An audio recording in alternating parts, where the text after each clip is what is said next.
one day somebody does something unspeakable to someone else, to someone you hardly knew, and you do something about it, because you can. This story comes to us from NBC Los Angeles. The family of a 37-year-old man who died after being taken into custody by Inglewood police is demanding answers about what happened during a traffic stop that preceded his death. Bryan Bostic died March 10th of this year after being detained by officers, according to city officials. Family members say they want to know why he was pulled over, what happened during the stop, and how he died. City officials say the cause of death will be determined by the Los Angeles County Medical Examiner, and that the Los Angeles County District Attorney's Office is investigating the circumstances leading up to Bostic's death. Now, relatives say Bostic had been driving to Gardena Memorial Hospital to visit his girlfriend when he was pulled over at the corner of Hillcrest and Nutwood around 9:30 p.m., according to a cousin who spoke with NBC4. Photos taken from inside a restaurant across the street show part of the scene during the stop. Inglewood Mayor James Butts said officers reported that after contacting Bostic, they believe he attempted to conceal something. Yeah, okay. Said after they made contact with Mr. Bostic, they made an observation on what they believed was an attempt to hide something, said Butts.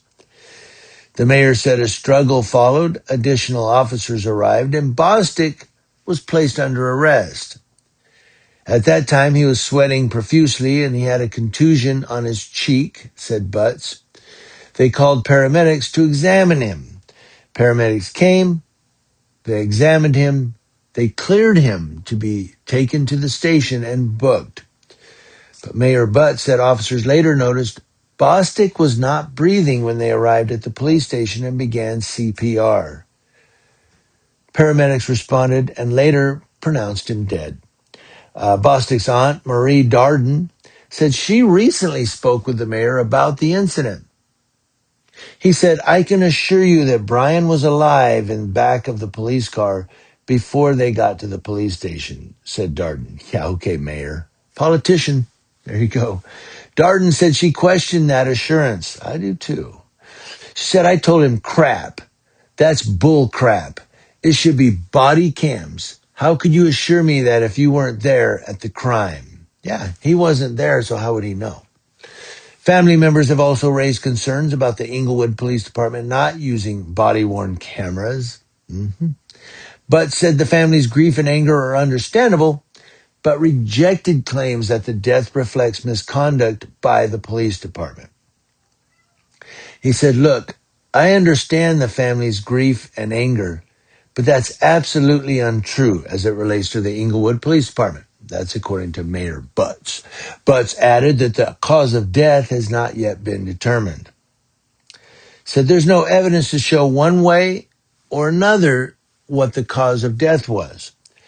The mayor said the answers will likely come from the medical examiner's findings and the district attorney's investigation, adding that cameras would not change that outcome. That's bull, because cameras would show us what really happened. He said, still, the city is in the process of overhauling its police software system to include integrated body-worn cameras that can begin recording automatically. Meanwhile, Bostic's family is asking anyone in the community who may have recorded video of the traffic stop to share it with them. We get back to that. Said, we don't know what happened, said Talia, one of Bostic's relatives. We're so heartbroken. It's unimaginable, really. Family members describe Bostic as someone who uplifted those around him. He spoke life into you, Talia said. If you were having a bad day, he could lift you up. Bryan was truly something special, which is why we're all out here today. Butts said 3 reviews are now underway: an internal investigation by the Inglewood Police Department, an investigation by the District Attorney's Office, and an autopsy by the Los Angeles County Medical Examiner. 3 different reviews. He said he is so sorry for the family's loss and hopes they receive answers. Yeah, right. Mayor, we don't care. You see how the mayor, though, is kind of tap dancing a little? Well, he was okay in the police car. How do you know? You weren't there. Of course, I don't know either. But when they say what I want to get back to, when she said, if anybody was recording, share those videos with us. That's why you record police stops. This is right here why you record the police stops. Now, I'm not going to say right now the police were wrong because I don't know, but nobody knows. That's the problem. We don't know. Had somebody been recording it, we could watch the video and go, okay, let me see what happened. You see? That's why we record police stops. And all you cops that get pissed off at us recording you, when you see another cop messing up, you need to tell him, yo, dude, knock it off, man. Or if you see a cop in another department or something, you need to contact the department and go, hey, you guys need to get control of that guy. You're making us look bad. So that's why we record you. It's not to make you look bad or intimidate you. They always say, you're recording me to try to get me to do something, huh? You're trying to instigate me. No, I'm capturing the moment. I'm recording what's going on. If you do good, then people will go, that's a good cop right there.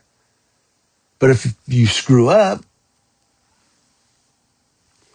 so that's why we record the police. It's not a bad thing to you. It's to catch those cops who are doing bad things. Camera. That's why we record. And that's why people need to start recording your traffic stops.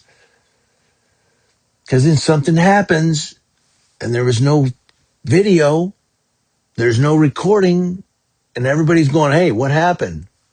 I don't know. Let's ask the cops. Yeah.